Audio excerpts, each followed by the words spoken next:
2차 세계대전이 끝난 직후 도쿄의 아사쿠사. 한 소녀가 늦은 밤까지 꽃을 팔고 있습니다. 그 소녀의 이름은 미도리. 그때 미도리의 눈앞에 모자를 쓴 신사 한 명이 나타나고 그녀는 그에게 꽃을 팔아달라고 말합니다.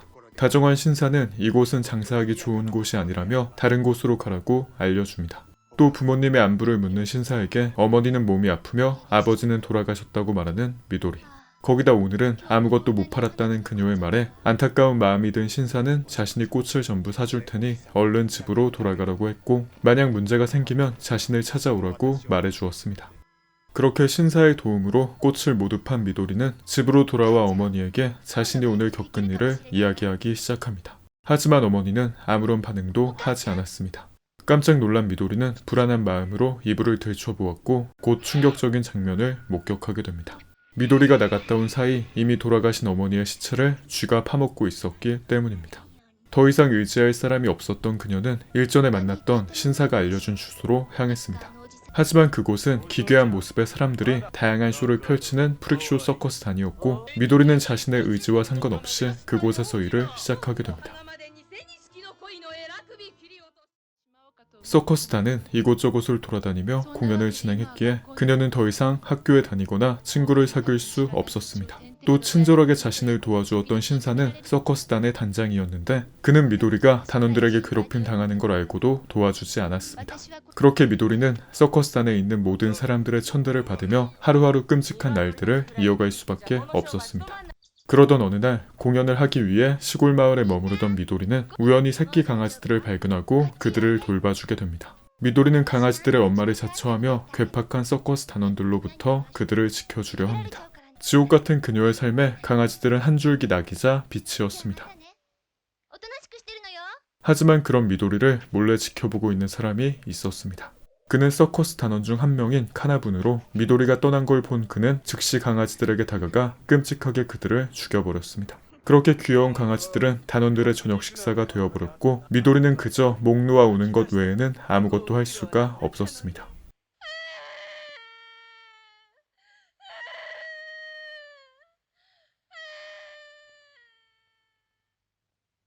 어느덧 시간이 흘러 겨울이 되었습니다. 미도리는 일말의 희망을 가지고 지나가는 기차에 손을 흔들어 보았지만 그걸 지켜보던 단원에게 괜히 혼만 나고 말았습니다.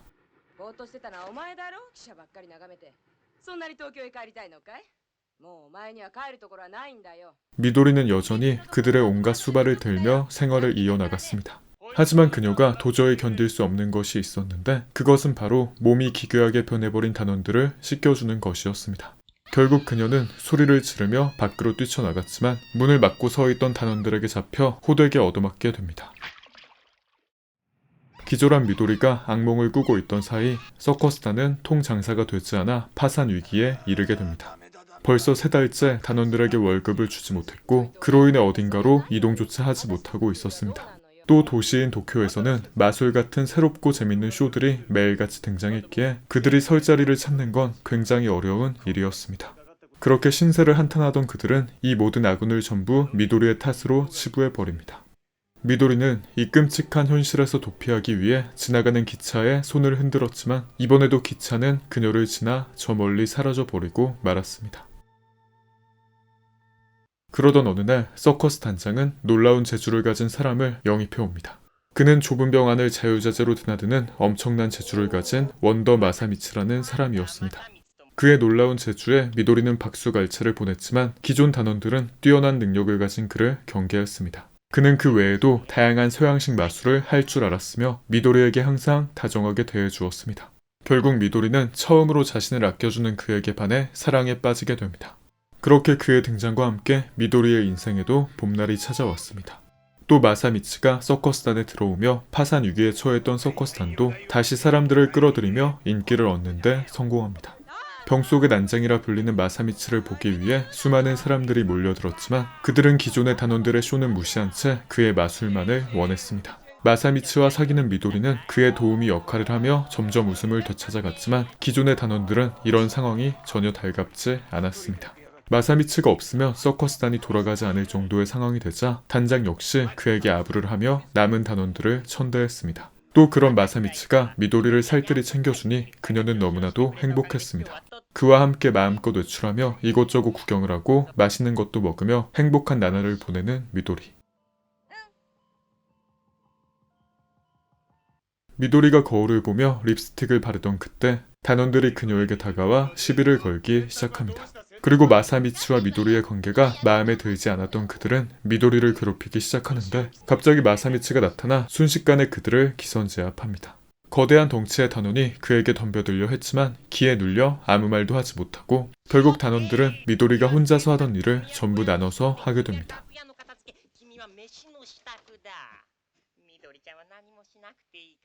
또 마사미치는 단장에게 찾아가 자신의 급여를 스스로 책정하고 단장이 가져가는 돈까지 깎아 단원들에게 나눠주라고 합니다. 그가 없으면 이 서커스단은 없는 것이나 마찬가지였기에 그의 위세는 날이 갈수록 높아졌습니다.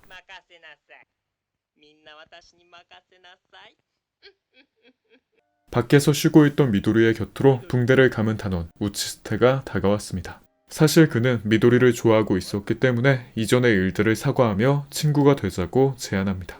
또 미도리를 사랑한다며 고백까지 합니다. 하지만 마사미치가 그 광경을 지켜보고 있었고 미도리에게 치근덕대는 그를 가만둘 수 없었던 마사미치는 그에게 환각을 걸어버립니다. 결국 환각에 의해 모래구덩이로 빨려 들어간 그는 죽어버리고 맙니다.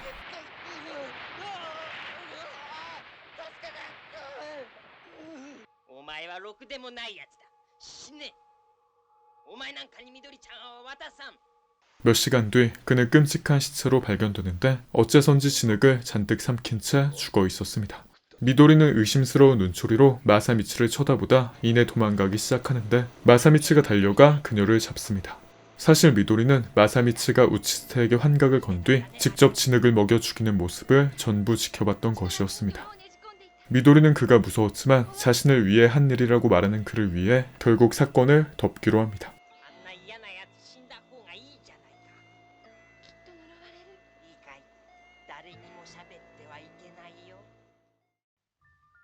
다음날 한 남자가 미도리를 찾아 서커스단에 방문했습니다. 미도리에게 명함을 건네준 남자는 카마타 스튜디오의 영화 감독으로 새 영화의 주연으로 미도리를 캐스팅하기 위해 찾아온 것이었습니다. 그는 서커스 무대에서 처음 그녀를 보고 캐스팅을 결정했다고 말하며 이런 이상한 사람들 대신 자신에게 오라고 제안합니다. 미도리는 이 상황이 꿈만 같았습니다. 그리고 그의 달콤한 말에 스타가 되어 좋은 집에 살며 대중의 사랑을 받는 상상을 하게 됩니다. 하지만 그때 마사미치가 나타나 감독이 건네준 명함을 갈기갈기 찢어버립니다. 그는 자신이 미도리의 남편이니 그녀의 미래는 자신이 결정한다고 말합니다. 그리고 그가 사기꾼일지도 모른다며 쫓아내버렸고 순식간에 꿈이 부서져버린 미도리는 절망에 빠집니다. 밤이 되어 곧 공연을 시작할 시간이 되었지만 미도리는 이불 속에서 나올 생각을 하지 않았습니다. 그런 그녀를 찾기 위해 마사미치가 찾아왔는데 미도리는 이불 속에서 아까 찢겨진 명함을 보고 있었습니다. 그리고 그녀는 마사미치를 환멸하듯 노려보았습니다. 화가 난 마사미치는 조각난 명함을 다시 내팽개쳐버렸고 미도리와 몸싸움을 벌입니다. 그리고 결국 자신의 말을 듣지 않는 미도리를 병 속에 가두어 버립니다. 그렇게 혼자 공연을 하러 온 마사미치는 병에 들어가기 위해 준비를 하는데 아까 미도리의 일 때문인지 공연에 집중하지 못합니다. 대기 시간이 길어지자 관객들은 야유를 하기 시작했고 결국 화가 난 마사미치는 관객들에게 막말을 퍼붓기 시작하는데 한 관객이 그에게 난쟁이 똥자루라는 말을 해버립니다. 그의 몹시 화가 난 마사미치는 결국 분을 참지 못하고 관객들에게 환각을 걸어버리게 됩니다. 환각에 걸린 사람들은 끔찍한 모습으로 변하기 시작했고 단장이 나서서 말려보았지만 발작 버튼이 눌린 그를 말릴 수 있는 건 아무것도 없었습니다. 결국 신고를 받은 경찰이 급히 출동했습니다. 그들은 괜한 구경꾼 한 명을 잡아들인 뒤 안으로 들어갔습니다. 하지만 마사미치는 이미 힘을 너무 쓴 탓인지 탈진에 쓰러져 있었습니다. 끔찍한 환각에 걸렸던 관객들은 다행히 정상으로 돌아오긴 했지만 이제 이 서커스단은 망한 것이나 다름없었습니다. 결국 단장은 다른 지역으로 이동하기로 하는데 깨어난 마사미치가 갑자기 서커스단에서 탈퇴한다고 선언해 버립니다. 마사미치가 없으면 이 서커스단도 없는 것이나 마찬가지였기에 단장은 급히 그에게 사과해 보지만 그의 결정을 바꿀 수는 없었습니다.